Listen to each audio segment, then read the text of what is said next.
Boa noite aos queridos ouvintes, seguidores do canal Cartório Gustavo Faria Pereira. Vocês aí, guerreiros, concurseiros, operadores do direito, enfim, eu tenho que parabenizar vocês que estão assistindo o canal. Vocês podem estar fazendo outra coisa, tomando sua cervejinha, no boteco curtindo a vida, a família, mas eu tenho que agradecer profundamente. Eu falo isso porque eu me senti muito tocado por uma mensagem sábado à noite, um comentário de uma seguidora do canal que falou assim: é só para os fortes estudar sábado à noite. Eu vi que ela viu o vídeo durante o sábado à noite. Lembrou-me de um tempo que eu estava estudando para delegado de polícia. Eu estava estudando no dia 24 de dezembro, ou seja, como todos sabem, véspera de Natal, para a segunda fase do concurso de delegado. Já peguei carnaval para fazer prova de sentença na 4ª região. Aliás, eu me lembro, teve um dos carnavais que eu estava, durante o carnaval, o pessoal não abandonou, tá? Teve primeira fase uma vez do TJ, do Distrito Federal, que fiz. Ou seja, para o concurseiro ele se sacrifica, ele se abdica de alguma coisa e todo resultado ele demanda uma abdicação.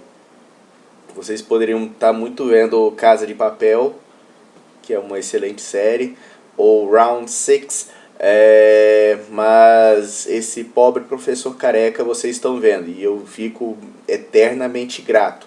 Eu estou aqui, eu fiz meu propósito do canal para isso, para ajudar vocês, porque muitos dos seguidores do canal talvez não tenham renda para pagar um cursinho da Virginia Reis, ou do VFK, ou do concurso de cartório, ou do CERSO, outros e outros e outros. Eu não chego aos pés, por exemplo, dos outros colegas, mas eu sou uma pessoa esforçada e tenho empatia com você, concurseiro, que eu quero que você passe. Eu também quero ver o seu sucesso. E isso eu aposto minhas fichas. E vamos falar mais um vídeo da saga da doação de tabelionato de notas. E já vou começar o seguinte: sobre escritura pública de doação, que ela deve o quê? Constar o grau de parentesco entre doador e donatário, se existente, certo, pessoal? Lembrando, em relação à doação de bem móvel ou imóvel em favor de descendente, não se confundam com a compra e venda de ascendente para descendente. A compra e venda de descendente para ascendente, ela é anulável, salvo a anuência dos demais descendentes. Certo, pessoal? Lembrem-se disso de acordo com o Código Civil. Plano da existência, validade e eficácia. Quais são as disposições? E adiantamento da legítima, quando o bem doado voltará ao monte e será partilhado aos demais herdeiros no caso de falecimento do doador, e também em caráter definitivo, desde que o bem doado saia da parte disponível do doador, e este, de modo expresso na escritura, venha dispensar o bem de colação em futuro inventário. Certo, pessoal? Lembrando, nesse caso, em ambos os casos, não será necessária a intervenção ou autorização dos demais descendentes não contemplados pelo ato de liberalidade. Lembrando as observações que eu falei nesses momentos agora. Certo, pessoal? Lembrando, pessoal, no caso da doação pura, ela pode ser celebrado em caráter unilateral, sem a participação do donatário, desde que o doador venha fixar prazo para que o donatário, por instrumento público, venha declarar se aceita ou não o bem doado. Entender, mas nesse caso, como é que uma definição legal que entende como aceita a doação não sujeita a encargo, se o donatário, ciente do prazo de aceitação, não formalizar a declaração de concordância, certo, pessoal? E lembrando, caso o donatário seja absolutamente incapaz, dispensa-se a aceitação, desde que se trate de doação pura. Lembrando que tem uma disposição específica no artigo 218 da Lei de Registros Públicos, certo, pessoal? E no caso da doação inoficiosa, a doação inoficiosa é que não deixa nenhum bem para o doador, ou seja, na verdade, ao tabelião de notas se veda lavrar escritura de doação se o bem doado exceder a parte disponível que o doador, no ato da liberalidade, poderia dispor através de testamento. Certo, pessoal? Lembrando que é nula a doação de todos os bens sem reserva de parte ou renda suficiente para a subsistência do doador. Também é nula a doação quanto à parte que exceder a de que o doador, no momento da liberalidade, poderia dispor em testamento. Certo, pessoal? Agora também vou falar de uma coisa importantíssima que eu faço minha crítica, que os professores de sucessões só falam o quê? Para saber sucessões tem que saber de matemática das partes. Pessoal, para com isso, pessoal. A faculdade de Direito não ensina nada. Só ensina o que? Faz aqueles exercíciozinhos. E todos que fizeram graduação em Direito faz aqueles exercíciozinhos enfadonhos. E até muitas vezes muitos professores eles não têm domínio da matéria de sucessão. Até testamento. Vide o caso da cantora Marília Mendonça, que deixou 500 milhões de reais em acervo patrimonial sem nenhum planejamento sucessório, pessoal. Lembrando, pessoal, toda pessoa maior de 16 anos poderá dispor da totalidade de seus bens disponíveis ou de parte deles para depois de sua morte por testamento, certo, pessoal?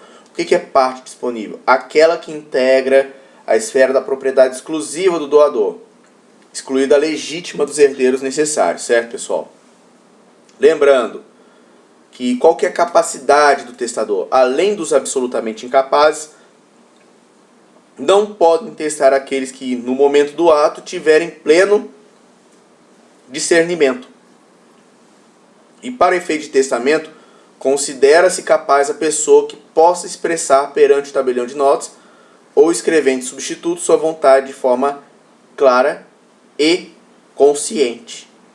Certo, pessoal? E a capacidade do testador será verificada de acordo com o prudente arbítrio do tabelião, que poderá realizar diligências para subsidiar sua convicção. Lembrando, se o testador não souber ou não puder assinar, o tabelião de notas ou escrevente substituto assim o declarará, assinando nesse caso pelo testador, a seu rogo, uma das testemunhas instrumentárias. E se o indivíduo inteiramente surdo, sabendo ler, lerá o seu testamento, e se este não souber, designará quem o leia em seu lugar, presente as suas testemunhas, de acordo com o artigo 425 do Código de Normas do Estado de Goiás. Lembrando também que ao cego só se permite testamento público, que lhe será lido em voz alta 2 vezes, uma pelo tabelião de notas ou escrevente substituto, e outra por uma das testemunhas designadas pelo testador, fazendo de tudo menção circunstanciada no testamento. Lembrando também, um mudo, desde que seja alfabetizado, poderá outorgar testamento público, mediante a apresentação de escrito ao tabelião, desde que fique clara sua intenção de testar pela forma pública. Lembrando, nesse caso, constará do instrumento que o ato foi lido pelo tabelião de nota ou escrevente substituto, e pelo próprio testador, na presença de suas duas testemunhas. Certo, pessoal? E quais são os requisitos especiais do testamento? Ser escrito por tabelião de notas ou substituto legal em seu livro próprio, de acordo com as declarações do testador, podendo-se este servir-se de minuta, notas ou apontamentos. Certo, pessoal? Lavrado esse instrumento, ser lido em voz alta pelo tabelião de notas ao testador e 2 testemunhas a um só tempo, ou pelo testador, se o quiser, na presença dessas e o tabelião de notas. Também o seu instrumento em seguida à leitura, assinado pelo testador, pelas testemunhas e pelo tabelião de notas. Lembrando também, pessoal, é vedado o testamento conjuntivo. O que é o testamento conjuntivo? Que ambos fazem. Pode ser no formato simultâneo, entre um e outro, recíproco, que dispõe disposições recíprocas ou correspectivos. Certo, pessoal? Lembrando que nesse caso não significa o quê? Que são conjuntivos simultâneos ou correspectivos, quais? Os testamentos lavrados por uma pessoa em benefício de outra e desta em benefício daquela. Certo, pessoal? A nomeação do herdeiro legatário, por sua vez, ela pode fazer-se pura e simplesmente, ou também sob condição, que é um elemento de eficácia, para certo fim ou modo, para certo motivo, certo, pessoal? O testamento também pode ser genérico, atribuindo aos herdeiros ou legatários todos os bens que possam integrar a parte disponível do testador, ou ser enumerativo do montante da herança atribuídos aos herdeiros instituídos e dos bens específicos atribuídos aos legatários. O testador pode indicar os bens e valores que devam compor os quinhões hereditários, deliberando ele próprio a partilha que prevalecerá, nesse caso, salvo se o valor dos bens não corresponder às cotas estabelecidas. Também, pessoal, havendo justa causa declarada no testamento, o que pode acontecer? E também pode o testador estabelecer cláusula de inalienabilidade, impenhorabilidade e incomunicabilidade sobre os bens da legítima, certo, pessoal? Observado que a justa causa que está no artigo 1911 do Código Civil, certo, pessoal? Lembrando, de acordo com o Código de Normas de Goiás, concluída a lavratura do testamento público, a assinatura do testador, das testemunhas do tabelião ou escrevente substituto, será entregue e trasladado ao testador ou ao testamenteiro designado no ato, certo, pessoal? E enquanto vivo o testador, só a este ou a mandatário com poderes especiais outorgados por procuração particular com firma reconhecida ou por instrumento público será fornecida a certidão do testamento. Lembrando isso, pessoal. E somente será fornecida certidão de testamento requerido por interessado ou por tabelião de notas encarregado de lavrar escritura pública no inventário e partilha, mediante a apresentação da certidão de óbito do testador, no original ou em cópia autenticada por ordem judicial. Ou seja, é a questão da publicidade, que ficou muito nos livros de sucessões. Então, como é que fica então a certidão? Pelo interessado ou pelo tabelião de notas, ou seja, há uma privacidade, até porque sabemos como é que é os riscos que existem no Brasil. O cara ganha na Mega Sena e foi assassinado, e mesmo assim ainda tem disputa hereditária. Infelizmente no Brasil vale a pena matar o próximo. O brasileiro não tem, infelizmente não estou generalizando, mas a gente perde um pouco a esperança de nós, do caráter do brasileiro médio, por causa disso. Você começa a ver as notícias, você fica assustado, você fica amedrontado. Lembrando também, o testamento cerrado, escrito pelo testador ou por outra pessoa, de seu rogo ou por aquele assinado, será válido se aprovado pelo tabelião de notas ou escrevente substituto. Observada quais formalidades, pessoal? O testador ele entregará o testamento cerrado ao tabelião de notas em presença de duas testemunhas. O testador declarará que aquele é o seu testamento e quer que seja aprovado. O tabelião de nota ou escrevente substituto lavrará desde logo o auto de aprovação, na presença de duas testemunhas, e o lerá em seguida ao testador e às suas testemunhas. Lembrando também que o auto de aprovação será assinado pelo tabelião de notas ou substituto, pelas testemunhas e pelo testador.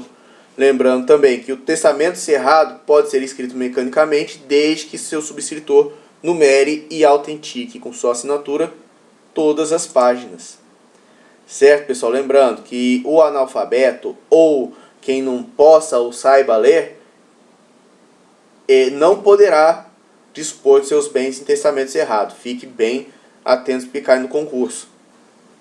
Também, pessoal, quem pode fazer o testamento cerrado também é o surdo mudo, ou surdo ou /mudo, contanto que o escreva todo e assine de sua mão, e que ao entregá-lo ao tabelião de notas ante as duas testemunhas, escreve na face externa do papel ou do inventório que aquele é o seu testemunho cuja aprovação lhe pede, certo, pessoal? Lembrando que o testamento cerrado ele pode ser escrito em outra língua que não o português. certo? Que ele pode ser escrito em língua nacional ou estrangeira, ou pelo próprio testador, ou por outro a seu rol. Lembrando que se o tabelião de notas tiver escrito o testamento cerrado a rogo do testador, poderá mesmo assim aprová-lo. Lembre-se disso, pessoal.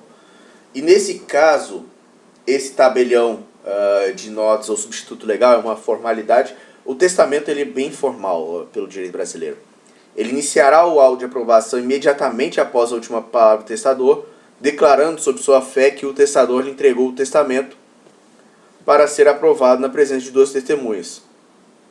E se não houver espaço na última folha do testamento para o início da aprovação, o tabelião de notas, escrevente substituto, deverá pôr no testamento seu sinal público, lavrar o auto de aprovação em folha à parte, mencionando essa circunstância, e anexá-la ao testamento. Também o tabelião de nota ele vai rubricar todas as folhas do testamento cerrado, não devendo ler ou conferir o seu conteúdo, exceto na hipótese de tê-lo escrito a rogo do testador. Ok, pessoal? Depois de assinado e o testamento pelo testador e rubricado suas folhas pelo tabelião de notas ou escrevente substituto, o papel em que foi escrito o testamento cerrado com a respectiva aprovação será dobrado, cerrado e costurado manual, eletrônica ou mecanicamente.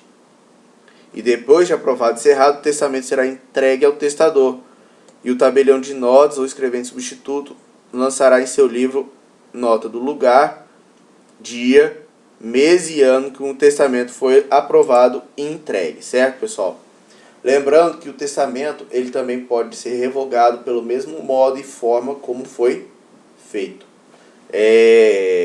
Não é anulação, é revogação, que são coisas totalmente diferentes. Ele, uma vez revogado, ele conseguiu ter os seus efeitos enquanto vigente, certo? É um ato jurídico que completa seu ciclo pela revogação, porque ele possui efeitos não retroativos, certo? Ao contrário da anulação. Pelo mesmo modo e forma que foi feito. E a revogação do testamento ela pode ser lavrada por qualquer tabelionato de notas, de escolha do testador, sem qualquer vinculação à serventia que tenha sido praticado o ato a ser revogado. Certo, pessoal? Que tenha uma central de testamento, que fique bem consignado dentro da SENSEC, um dos módulos da SENSEC. E ao lavrar a escritura pública de revogação de testamento, o tabelião de notas comunicará o ato à serventia que tenha lavrado o testamento revogado para averbação à margem do ato. Lembrando que a revogação do testamento ela pode ser total ou parcial, certo, pessoal? Que no caso a revogação for parcial, ou se o testamento posterior não contiver cláusula revogatória expressa, o anterior subsiste em tudo que não for contrário ao posterior. Certo, pessoal? Fiquem bem atentos em relação a isso. Mais uma vez eu fico feliz, vocês estão no domingo, que eu vou lançar esse vídeo no domingo. Eu falo, mantenha a persistência, pessoal. Não é só o fé no Pai que o áudio sai, mas sim os seus sonhos estão baseados no seu esforço. Vocês têm que suportar um processo de amadurecimento para conseguir o que vocês sonham. Talvez nem todos os ouvintes do canal sejam concurseiros, mas também profissionais do direito que querem, ou entusiastas do direito notarial registral. De alguma maneira ou outra a gente mexe com o direito notarial registral. E estou aqui para colaborar, para ajudar. Estou de pé e a ordem para servir a todos. Isso não falo de boca para fora. Quem me conhece sabe que minha tônica é auxiliar. Porque quem não vive para servir, não serve para viver. Muito obrigado para todos. Uma excelente semana.